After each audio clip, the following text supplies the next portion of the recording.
2024 में आपने प्रक्रिया क्यों नहीं स्टार्ट करी? और ये तो संविधान का प्रावधान है कि आपको जनगणना करानी पड़ेगी, फिर आपको सेंसस, पहले आपको सेंसस कराने पड़ेंगे यानी कि जातिगत जनगणना, उसके बाद डिलिमिटेशन आएगा, उसके बाद अपने आप सीट्स क्रिएट होंगी। तो ये सरकार की तरफ से चूक हुई है, लेकिन अपनी चूक दूसरों को सर पे पिटाने का कार्य हुआ है। लेकिन आप देख रहे हैं किस तरह से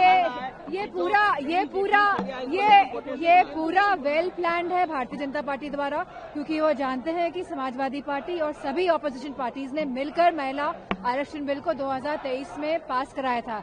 लेकिन ये कहीं ना कहीं डिलिमिटेशन की एक्सरसाइज को ये लोग पूरे देश में लाना चाहते थे बिना जनगणना कराए, जो संविधान का प्रावधान है। और ये नहीं चाहते हैं कि देश संविधान से चले। जो समाजवादी पार्टी का और जो पूरा विपक्षी दल यही कह रहा है कि जो सत्ता दल है ये इतने मोह में ये अपनी कुर्सी छोड़ना नहीं चाहते, और क्योंकि इनका जनाधार अब खिसकता जा रहा है, क्योंकि जानते हैं कि जाने वाली सरकार है ये, तो ये महिलाओं का नाम लेके अपने आप को बचाने की कोशिश कर रहे हैं। हम देख सकते हैं किस तरह कोशिश ये की जा रही है। लेकिन आज देश की जो महिलाएं हैं वो महंगाई से परेशान है, और जिस तरह से जो हालात हैं शिक्षा सुरक्षा को लेके उससे परेशान है, और सभी वर्ग परेशान है। तो कहीं ना कहीं अपने खिसकते हुए जनाधार को देखते हुए आज जो ये पूरा प्रक्रिया हुई है उसको अंजाम दिया गया है। महिला विरोधी जो है बात की अरे महिला विरोधी तो भारतीय जनता पार्टी है। और जब ये लोग जाएंगे, अब उत्तर प्रदेश में आएंगे, जो इन्होंने ओबीसी की महिलाओं को आरक्षण नहीं दिया है, जो मना कर दिया, तो अब इनको ओबीसी की जो महिलाएं हैं जिनको आरक्षण का अधिकार था, उनको इनका आक्रोश देखना पड़ेगा। ये हमने पहले कह रहा था कि बीजेपी देना नहीं चाहती, बीजेपी इवेंट करना चाहती है। ये बीजेपी का इवेंट मैनेजमेंट था, वो फेल हो गया। अभी देखिए कल से पुतले जलाते फिरेंगे कि साहब हमने मेल देना, इनको कुछ था नहीं, बातें ही बातें करनी थी, वही सब हुआ है। जो हमारा पक्ष था वो हमने अपना पक्ष बिल्कुल साफ रखा है, और लगता तो ये कि फिर गाड़ी थमी रह गई, लगता कोशिश में कुछ कमी रह गई होगी। और हम महिला आरक्षण के पक्ष में हैं। महिलाओं को आरक्षण मिले, उनको सुरक्षा मिले, उनका सम्मान बढ़े, उनको स्थान मिले, और लोकतंत्र में जो उनको स्थान मिलना चाहिए उसके पक्ष में। सर कहा जा रहा है कि महिला की तरीके से किरण रिजिजू ने खुद अभी लास्ट में बोला कि महिला विरोध एक तरीके से बात है। समाजवादी पार्टी या विपक्ष ने कोई भी महिला आरक्षण को लेकर के विरोध नहीं किया, लेकिन उसके साथ जो महिलाओं का हक अधिकार को हरण करना चाहते थे, वो लक्ष्मण रेखा ऐसी खींची विपक्ष ने, उस लक्ष्मण रेखा के बाहर नहीं आ पाए। हमने कहा था कि हम महिला आरक्षण के लिए बिल्कुल समर्थक है, हम आज भी वोट करने के लिए तैयार हैं, लेकिन डिलिमिटेशन से आप इससे कोई लेना देना नहीं है। आप इन दोनों को डीकपल कीजिए, मतलब अलग अलग कीजिए। डिलिमिटेशन को ले आना बहुत बड़े बड़े मुद्दे उठाते हैं, और हम वो नहीं चाहते थे, क्योंकि दक्षिण भारत के विषय, छोटे राज्यों के विषय, बहुत सारे विषय होते हैं। तो इसलिए हमने कहा कि आप महिला आरक्षण तुरंत लेके आइए, हम समर्थन दे देंगे, लेकिन डिलिमिटेशन, ये वोट जो हमने किया खिलाफ, ये महिला आरक्षण के खिलाफ नहीं है, ये सिर्फ डिलिमिटेशन के खिलाफ है। डिलिमिटेशन बिल डिफीट हो गया है।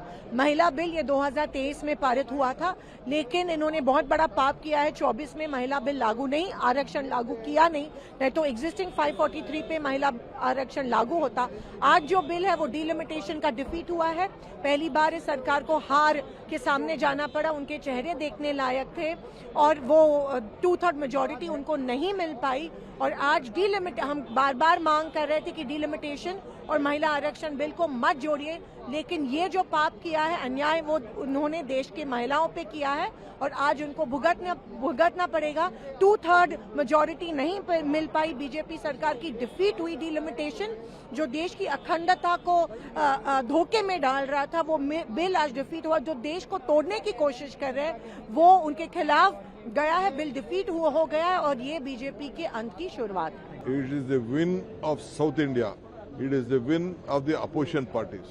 It is the victory of the opposition parties. It is the victory of South India. It is the victory of the women of this country. They should have discussed. They should have called the opposition parties. We supported the bill. We want the women reservation bill, but they did not take us into confidence. This has happened. अगर प्रधानमंत्री मोदी जी और भाजपा सरकार एक सरल महिला आरक्षण विधेयक लाते जिसमें परिसीमन का और जनगणना का कोई शर्त नहीं होता तो महिला आरक्षण बहुत आगे बढ़ जाता।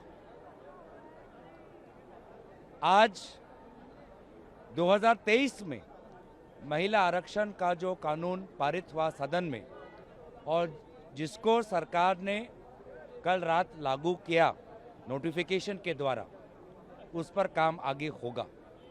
लेकिन 2026 में महिला आरक्षण के नाम पर जो ये परिसीमन राजनीतिक करना चाहते थे, जो निर्वाचन केंद्रिक परिसीमन करना चाहते थे, उनके भाजपा के जो उद्देश्य था वो पूरे देश भर में उजागर हो चुका है। अफसोस की बात यह है कि जो बात हम पहले दिन से कह रहे हैं कि बिना शर्त के, बिना परिसीमन के शर्त के, बिना जनगणना के शर्त के आप महिला आरक्षण लागू करिए, ताकि वर्तमान में अभी जो सदन की जो संख्या है उस पर लागू हो। इस प्रकार का कानून भाजपा अगर लाते तो बात बहुत आगे बढ़ती।